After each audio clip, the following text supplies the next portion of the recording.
उदाहरण 7 देख लेते हैं। क्या कहा गया कि त्रिभुज पी क्यू आर में क्यू समकोण है, पी क्यू आर में क्यू समकोण है, फिर वही मिस्टेक, ठीक है, कोण नहीं दर्शाया, ठीक है, ये इसका जो टाइपराइटर होगा बुक लिखने वो दर्शाया कोण दर्शाया हुआ है। तो पी क्यू आर में ये क्यू समकोण है यानी कि 90 डिग्री मामला है, ये आप आकृति 8.20 देख लीजिए। पी क्यू का मान है 3 सेंटीमीटर और पी आर का मान है 6 सेंटीमीटर, ठीक है। तो हमको क्यू पी आर और पी आर क्यू यानी एंगल निकालना है, ठीक है, एंगल निकालना है, एंगल। अब देखो क्या करो एंगल निकालने के लिए, ये निकालने की आवश्यकता नहीं पड़ेगी, देखो क्या करना है, ठीक है। त्रिभुज पी क्यू आर में, अरे ये पीला पेन ले लो, ठीक है, त्रिभुज पी क्यू आर में, ठीक है, ये पी की कौन सी दिया हुआ है 3, तो 3 सेंटीमीटर रख दो, ठीक है, और ये पी आर कितना दिया हुआ है, ठीक है 6, तो 6 सेंटीमीटर रख दो। अब ध्यान दो, अगर हम ये कोण निकालने के फिराद में हो कि क्यू पी आर, ठीक है, हम मान लेते हैं कि माना एंगल क्यू पी आर बराबर थीटा, तो इसको अगर हम थीटा मान लेते हैं तो थीटा के सामने की भुजा ये क्या हो जाएगा, बोले तो भैया ये लंब हो जाएगा, कोई दिक्कत, थीटा न्यून कोण है, इसके सामने की भुजा ये लंब हो जाएगा, ये बच गया आधार, ये बच गया कर्ण। अगर हम आधार बटा कर्ण ले ले तो आधार बटा कर्ण ले ले, आधार भी मालूम है कर्ण भी मालूम है, कॉस थीटा बराबर आधार बटा कर्ण ले लेते हैं तो क्या कॉस थीटा का मान नहीं आ जाएगा, आ जाएगा, देखो, ठीक है। तो त्रिभुज पी क्यू आर में अगर हम कॉस थीटा लगाते हैं, जिसको हम एंगल क्यू पी आर को थीटा माने, तो कॉस थीटा बराबर होता है आधार बटा कर्ण। अब एंगल थीटा हम किसको माने, क्यू पी आर को माने, तो थीटा के जगह रख देते Q P R.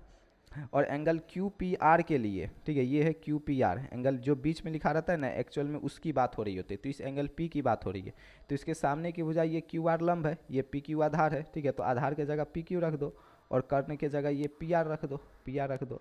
P Q का मान कितना है 3 सेंटीमीटर, तो 3 रख दो, और पी आर का मान कितना है 6, तो 6 रख दो, 3 दूनी 6, 1/2। अब तुमको हम ले चलते सारणी में, ठीक है, थोड़ा सा सारणी में आ जाते पीछे। हमको आया कितना है, हमको आया है 1/2, ठीक है, इधर देखो 1/2। हमें ये देखना है कि कॉस कितने डिग्री का मान 1/2 होता है, ठीक है, कॉस कितने डिग्री का मान 1/2 होता है, तो देखोगे कॉस 60 डिग्री का मान 1/2 होता है। कहने का मतलब समझो, कहीं पर अगर तुमको कॉस 60 डिग्री लिखा हुआ है ना, तो इस पूरे कॉस 60 डिग्री के बदला में तुम 1/2 लिख सकते हो, और अगर कहीं तुम्हें 1/2 मिला हुआ है तो इस 1/2 के बदले में भी तुम cos 60 डिग्री लिख सकते हो। बोलो लिख सकते हो कि नहीं लिख सकते हो, तो बोलेंगे भैया लिख सकते हैं। तो 1/2 cos कितने डिग्री का मान होता है, तो बोलेंगे भैया 1/2 जो होता है ना, ठीक है, वो cos 60 डिग्री का मान होता है, ठीक है। तो ये क्यू पी आर ही रहेगा, cos angle Q P R बराबर ये जो 1/2 है इसके जगह रख देना cos 60 डिग्री।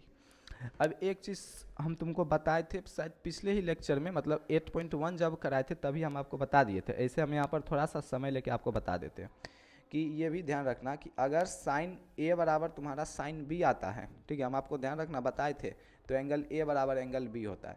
सेम वही चीज़, ठीक है, अगर कॉस ए बराबर तुमको कॉस बी आता है, ठीक है, तो ध्यान रखना एंगल ए बराबर एंगल बी होता है। अगर टेन ए बराबर टेन बी आता है, ठीक है, तो ध्यान रखना एंगल ए बराबर एंगल बी होता है, ठीक है। उसी प्रकार कॉट ए बराबर कॉट बी होगा, ठीक है, तो एंगल भी बराबर होगा। भाई वही चीज़ ना है कि कॉट किसी ए एंगल के लिए कॉट का मान और बी एंगल के लिए कॉट का मान सेम है, तो इसका तो यही मतलब हुआ कि एंगल सेम है, कि मतलब कॉट के बगल में यहाँ पर कोई एंगल रखे, जैसे 0 डिग्री रखे, तो कॉट जैसे मान लो कॉट लिखे और यहाँ पर 30 डिग्री रखे, तो कॉट 30 डिग्री का मान आ गया √3। फिर कॉट फिर यहाँ पर कोई एंगल रखे और √3 ही आ जाए, तो क्या आएगा, एंगल 30 ही आएगा, क्योंकि कॉट 30 का मान ही होता है √3। वही यहाँ पर कह रहा है कि एंगल ए के लिए कॉट का मान और एंगल बी के लिए अगर कॉट का मान बराबर है, इसका मतलब एंगल बराबर है, क्योंकि अगर एंगल अलग अलग होगा तो कभी मान बराबर ही नहीं होगा। एंगल सेम है तभी तो मान बराबर है, तो वही कह रहा है कि अगर कॉट ए बराबर कॉट बी है तो एंगल भी बराबर होगा। सेम सेक के लिए अगर सेक ए बराबर सेक बी है, ठीक है, तो एंगल ए बराबर भी एंगल बी होगा, और अगर कॉसेक ए बराबर तुम्हारा कॉसेक बी है, ठीक है, तो एंगल ए बराबर एंगल बी होगा, ठीक है। वही चीज़ यहाँ पर ध्यान देना है कि cos angle Q P R बराबर है 60 के, यानी कि ये जो क्यू पी आर है ये 60 के बराबर है, ठीक है, इसलिए एंगल क्यू पी आर जो है किसके बराबर है, 60 के बराबर है।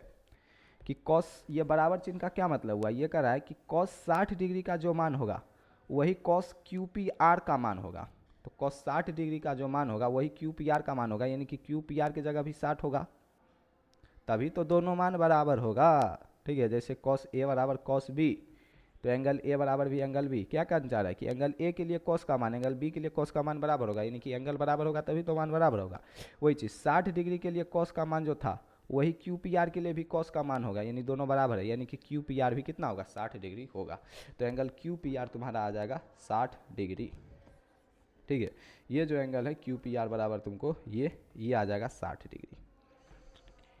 अब चाहो तो तुम त्रिभुज का फॉर्मूला लगा के इसको 30 डिग्री भी कर सकते हो, लेकिन त्रिभुज का मत लगाना, त्रिकोणमिति पर है तो त्रिकोणमिति का ही लगाना। ठीक है, हम एक और आपको बता देते हैं। ठीक है, ये आपको क्यू पी आर आ गया 30 डिग्री। अब हमको ये निकालना, ये हिल डुल क्यों रहा है रे, ये तो इसको अब हम तथा लगा करके एक बार इसको मान लेंगे थीटा, एक बार लंबा टा कर्ण कर लेंगे, मामला बन जाएगा। ठीक है, देख लो।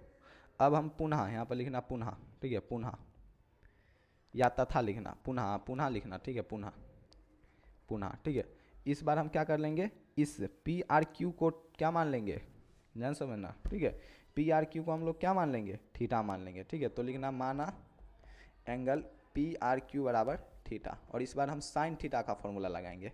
क्यों, क्योंकि अगर हम इसको थीटा माने हैं, अरे ये बार बार घसा फंसा क्यों जाता है, अगर हम इसको थीटा माने तो इसके सामने की भुजा ये होगा लंब, और साइन होता है लंब बटा कर्ण, तो लंब बटा कर्ण, लंब भी मालूम है कर्ण भी मालूम है, तो ये थीटा निकल जाएगा। ये इसी सोच के साथ हम आगे बढ़ेंगे। तो साइन थीटा बराबर फॉर्मूला क्या आता है, लंब बटा कर्ण, और इस बार थीटा माने किसको है, पी आर क्यू को। ठीक है, तो साइन की जगह रखेंगे एंगल पी आर क्यू, और एंगल पी आर क्यू के लिए यानी इस एंगल आर के लिए लंब कौन सी भुजा होगी, इसके सामने ये पी क्यू, और कर्ण क्या होगा पी आर। ठीक है, तो पी क्यू क्या होगा, यहाँ पर देखो पी क्यू क्या होगा, लंब होगा, और पी आर क्या होगा, कर्ण होगा। पी क्यू का मान कितना है 3, तो 3 डाल दो। ठीक है, और पी आर का मान है 6, 3 दूना 6, 1/2, और sign angle P R Q को ऐसे ही इसको एज इट इज यहाँ लिख दो। तो साइन पी आर क्यू बराबर 1/2 आ गया।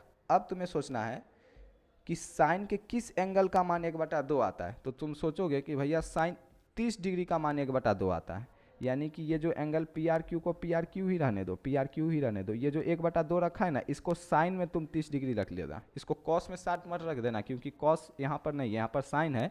तो तुम्हें सोचना है कि साइन के किस एंगल का मान 1/2 होता है, तो सोचेंगे साइन के 30 डिग्री का मान 1/2 होता है। यानी अगर कहीं साइन 30 है डिग्री है तो इस पूरे 30 की जगह हम 1/2 रख सकते हैं, अगर कहीं 1/2 है तो उसके जगह हम साइन 30 रख सकते हैं। तो साइन 30 डिग्री का मान 1/2 आ जाएगा। अब साइन का ये वाला एंगल बराबर है साइन के 30 के, यानी कि ये जो एंगल पी आर क्यू है ये बराबर है किसके, 30 के। तो एंगल पी आर क्यू बराबर क्या आ जाएगा, 30 डिग्री आ जाएगा। वही तुम समकोण त्रिभुज भी लगाता तो 30 ही डिग्री आता। ठीक है, तो करना कैसे था, आपको क्यू पी आर 60 आ गया और ये पी आर क्यू 30 आ गया। आपको उदाहरण कितना था, ये 7 भी कंप्लीट हो गया। अब 8 देखते हैं।